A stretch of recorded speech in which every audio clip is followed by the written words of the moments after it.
ये toll tax के rules आपको पूरी तरह से जानने चाहिए। ये आपके राइट्स हैं। सबसे पहला और सबसे महत्वपूर्ण नियम है 10 सेकंड रूल। जब आप फास्टैग लेन से गुजर रहे हो और अगर आपको 10 सेकंड से ज्यादा वेट कराया जाता है तो आपको टोल देने की जरूरत नहीं है। सरकार ने यह नियम इसलिए बनाया ताकि टोल प्लाजा पर ट्रैफिक न रुके और गाड़ियां सुचारू रूप से आगे बढ़ सकें। अगर टोल प्लाजा वाले इस नियम को नहीं मानते तो आप तुरंत 1033 नंबर पर कॉल करके शिकायत दर्ज करा सकते हैं। अब आता है 20 किलोमीटर रूल। अगर आपका घर या कार्यस्थल उस टोल प्लाजा से 20 किलोमीटर के दायरे में आता है तो आपको कभी भी टोल नहीं देना होगा। यह सरकार द्वारा लागू एक आधिकारिक नियम है, लेकिन टोल प्लाजा कर्मचारी अक्सर इसे मानने से इनकार कर देते हैं। अगर आपके पास प्रमाण है कि आपका घर 20 किलोमीटर के अंदर आता है तो आपको टोल देने की जरूरत नहीं है। इसके लिए आप अपना वाहन रजिस्ट्रेशन डॉक्यूमेंट या एड्रेस प्रूफ दिखा सकते हैं। अगर टोल प्लाजा वाले फिर भी टोल मांगते हैं तो तुरंत 1033 हेल्पलाइन पर कॉल करें और अपनी शिकायत दर्ज कराएं। अगर टोल प्लाजा वाले फिर भी नहीं मानते तो क्या करें? सबसे पहले आप टोल प्लाजा के सीसीटीवी कैमरों के सामने अपनी पूरी बातचीत रिकॉर्ड करें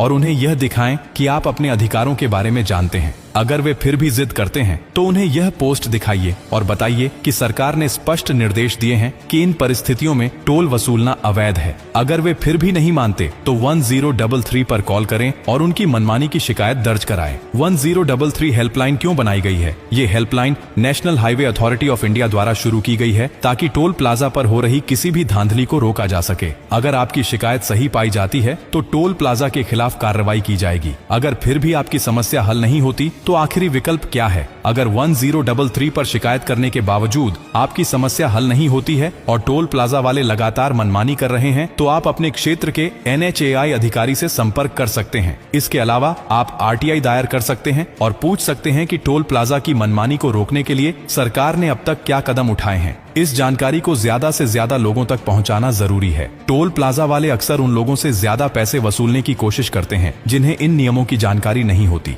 इस पोस्ट को इतना शेयर करो कि बाउंसर रखने वाला टोल प्लाजा मालिक भी इन रूल्स को मानने पर मजबूर हो जाए और उसका रूह कांप उठे। अगर आप किसी ऐसे टोल प्लाजा के बारे में जानते हैं जहां यह नियम तोड़े जा रहे हैं तो कमेंट बॉक्स में उस टोल प्लाजा का नाम डाल दीजिए। बाकी का काम हम देख लेंगे। अगर आपको जबरन टोल भरने के लिए मजबूर किया जा रहा है तो चुप मत रहिए। हर वाहन चालक के अधिकार हैं और अगर हम मिलकर आवाज उठाएंगे तो टोल प्लाजा की गुंडागर्दी खत्म हो सकती है। आपका एक शेयर हजारों लोगों को बचा सकता है। कमेंट में बताइए, क्या आपको कभी टोल प्लाजा पर गलत तरीके से पैसे देने पड़े? आपकी राय सरकार तक पहुंचाने का हमारा मिशन है। अगर आपका कोई सवाल है तो पूछें, हम आपको सही जानकारी देंगे। और हाँ, हमारे चैनल पर हर दिन एक सर्वश्रेष्ठ कमेंटेटर का नाम घोषित किया जाता है। हमारे पिछले वीडियो पर शानदार कमेंट किया राजू दास ने, उसके बाद कमलदेव शर्मा और फिर इब्राहिम ने अपनी राय साझा की। आप सभी के समर्थन और प्यार के लिए दिल से